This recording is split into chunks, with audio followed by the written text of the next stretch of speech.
Hey, what's up YouTube? Welcome back to my page, Money Making Juggernaut. I'm your host, Eric Richardson, the #1 educator in the asset recovery business. Today, guys, I have a great video in store. I am gonna help you guys get your first surplus funds deals in the next 30 days. Guys, so you're gonna wanna take some notes. Make sure you watch this entire video because I'm gonna help you guys out. Now, I know a lot of you want to do this business. You see many of my videos, you might watch other instructors talk about this business, and you're like, you know what? This looks like a good industry that I can join. When we really simplify what we're doing, we're helping people file claims for money that was left over from a foreclosure. So when somebody's property sells for a higher amount than what was owed, that leaves that surplus amount, the excess proceeds, the overbid that's due to the previous owner. But since they don't know about it, that presents an opportunity for us to step in and help them out. Now, the concept is super simple. Of course, anybody can understand that. But what you guys need to understand is how exactly can we devise a plan, take action, and get a deal in the next 30 days. Okay, so I'm gonna give you guys some steps, and I want you guys to really make a strategic plan, follow this guideline, and then simply take action, and you'll get your first deal in the next 30 days. All right, so the first thing that we're gonna do, guys, is we have to compile a list. So this is going to be a spreadsheet. Now, I highly recommend that you guys select 5 counties. The reason why we want to select 5 counties is we want to give ourselves enough leads that we can go ahead and attack. This is a numbers game. It's not like we just want to identify one surplus for $100,000 and only attack that. We want to make sure that we have a list, ideally between 50 to maybe about 100 to 150 leads that we can accurately attack, because it's a numbers game. I would say if we attack 50 leads, we'll get in contact with 10 to 15% of them, and then at that point we have to close. So since we know that this is a numbers game and we know that we have to pull a lot of leads, how can you guys pull these leads? So the first thing that we want to do once we identify the 5 counties that we want to work, we want to understand how these counties actually display their auction results. Some counties will list their results directly on their website. They might have a tax sale section, they might have a foreclosure section, they might have a sheriff sale information, and then they will be posting the listings, all right, and they'll show the winning bids, the auction results. Some counties will use an auction calendar, all right. If you guys know the company Real Foreclosure, you'll know that they service many states: Ohio, Arizona, Florida, Texas. They're using this platform. Some sites will use other third parties like auction.com, Zeus Auction, Sales WebView. There's many sites, guys, that will actually post this information. You just have to figure out what your county uses to go ahead and upload those results. Now, after we do that, of course, now we need to identify the leads that we actually want to target. So we're looking for properties that are selling to a third-party bidder for more than what was owed. Once we have that, guys, now we can go ahead and start compiling our list. So the first step is compile that list and the counties that you're targeting. Once we have this list, guys, now we have to understand our marketing. My advice for marketing is go ahead and utilize the most efficient way. That is going to be sending out blast text messages. So if you guys do have a CRM such as Excess Elite, Surplus Systems, or REI Sift, you guys will be able to utilize a blast marketing capability. I personally like this because instead of spending hours calling,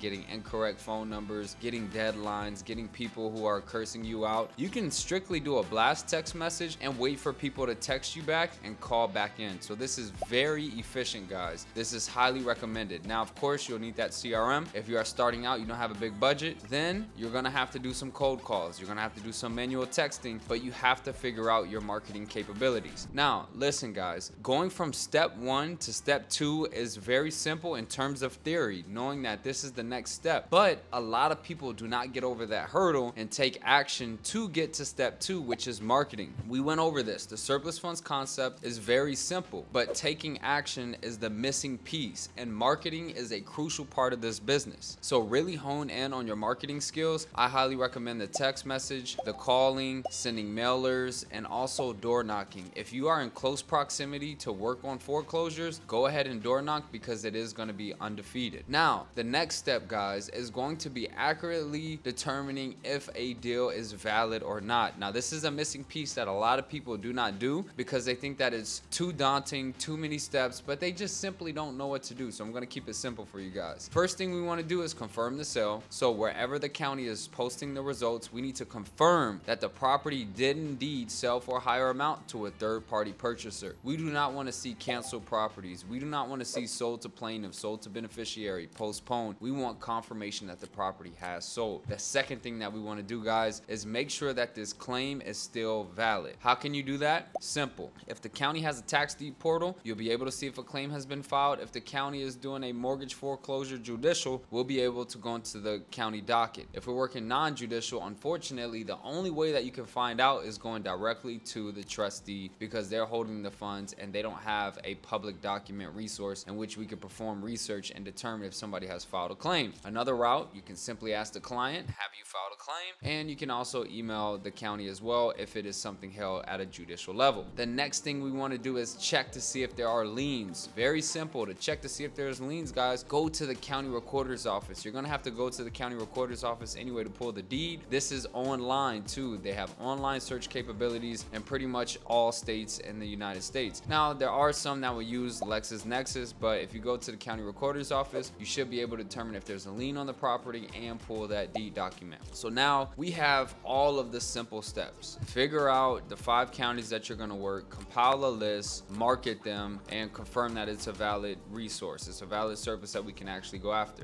This is how you're going to get the deal in the next 30 days. We have the simple steps. Now we're going to take action. So in the next 30 days, if you split this up strategically, you will be able to get a deal. And you're going to split it up into days of 10. We're going to go to 3 days of 10. And the first 10 days, this is in which you guys are preparing, making sure that you're getting those steps completed like I just told you. You're going to make a list, 5 counties that you're going to attack. You're then going to make a spreadsheet with leads from those 5 counties that have sold for a higher amount. Then you're going to market every single lead on that spreadsheet, and you're going to force yourself to market them. You're going to make sure that you answer these verifying questions. Have I texted the client? Have I called the client? Have I searched them on social media? If they're in close proximity, have I door knocked? Then after that, anybody who contacts you back, you are going to make sure that you have confirmed the surplus. So that's what you're going to do in the first 10 days. In the second 10 days, you guys are going to start seeing some traction. Now we're going to start having clients responding to us. This is if we've taken action and we've done everything in the first 10 days. Your second 10 days, now you're applying it. We're prepping in the first 10 days. We're applying it in the second 10 days. In the second 10 days, guys, if we're marketing aggressively, if we're still pulling our leads, all right, because now we should be into another week having another new spreadsheet of leads, we're making sure that we've marketed every single lead. You are forcing yourself to take action. Naturally, you're going to get people responding to you. Now, in the last 10 days, in our third sequence of 10 days, now we're applying methods. We're figuring out what's working. Blast text is working. Calling is working. Door knocking is working. Clients are responding to us. We're sending them over proof. We're learning how to do our due diligence. We're simply taking action. So I promise you, if you get that pen and paper and you split this up into 10 days and you attack it in the steps that I listed, guys, you will get a deal in the next 30 days. Listen, I believe in you. You should too. If you guys are interested in learning exactly how to do this business from somebody who's been doing it since 2018, check the link in the description. Use the code TAKEACTION, and I'm looking forward to helping you out.